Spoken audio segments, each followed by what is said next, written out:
Okay, so my report is on the Divine Comedy, which is pretty ironic because I really didn't find anything that funny about it.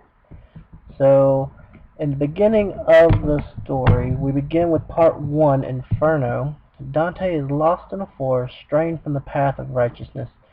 There, Dante is met by a man named Virgil, who tells him he's been sent by a heavenly lady named Beatrice to help guide him to put him back on the path to righteousness. After a few minutes and arguments over why Dante is worthy of such a trip, Dante decides what the hell, and they head out. Once Dante and Virgil arrive at the gates of hell, Dante notices a sign that, among other things, just basically tells everyone to abandon all hope of ever returning to this spot.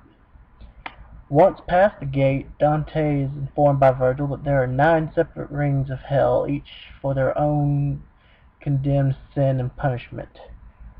Ring 1 is a place that's sort of like Limbo. There, Dante meets a couple authors like Ovid, Homer, Lucian, and it's a pretty interesting place. Now on to the second circle is more interesting because here are those who have committed the sin of lust, and they have to wait in this extremely long line to be judged by the King Minos. While waiting, Dante runs into this little girl, and who apparently was her brother-in-law in the living world.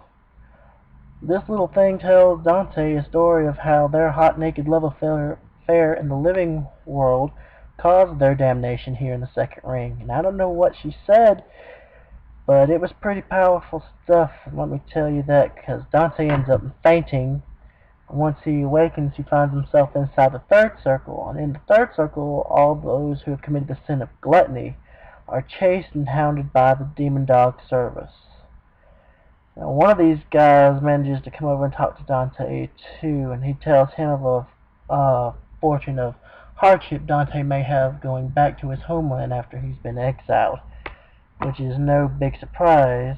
Usually exiles don't come back home. So, moving on into the fourth circle, Dante sees a bunch of people pushing all these heavy weights around in semicircles in opposite direction. And here Virgil tells him that it is the Arvatius and the Prodigal that sit here for all eternity. Now, the fifth circle of hell is across the Styx River. And crossing the river, Dante sees a bunch of people in the lake. Now, these people committed the sin of wrath. And once past the Styx River, Dante and Virgil come upon the city of Dis. Beyond the gate of Dis is the sixth and final couple of circles.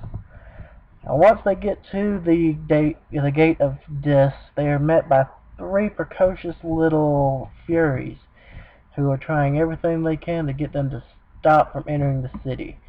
They summon the Gorgon Medusa in order to turn Dante into stone, but luckily a heavenly messenger falls from the heavens and stops them and opens the gate for them, allowing Dante and Virgil to rush into the gate of Dis.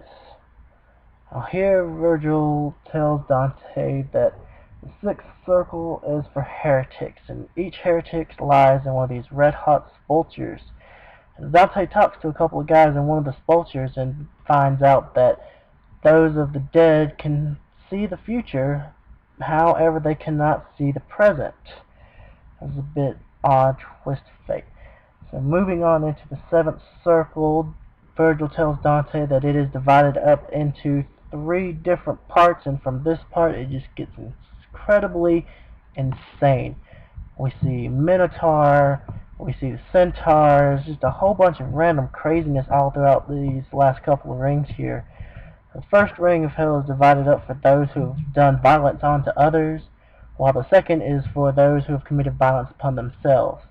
The third and final ring of the seventh circle is for those who have committed violence against God.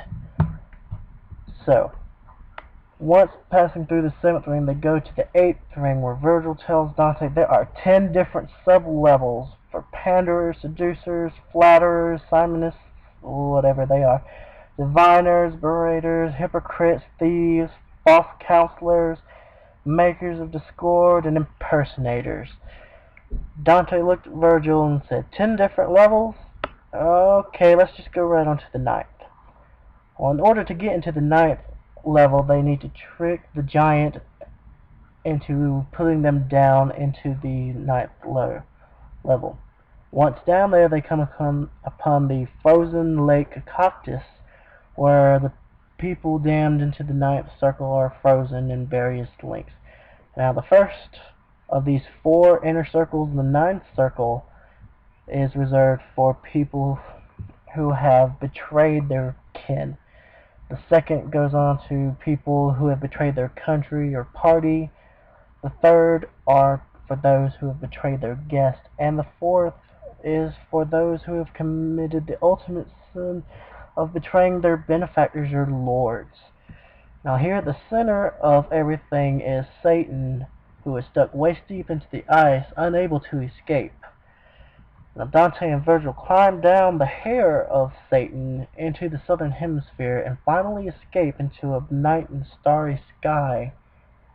And that is pretty much it. Thanks for your time, everybody.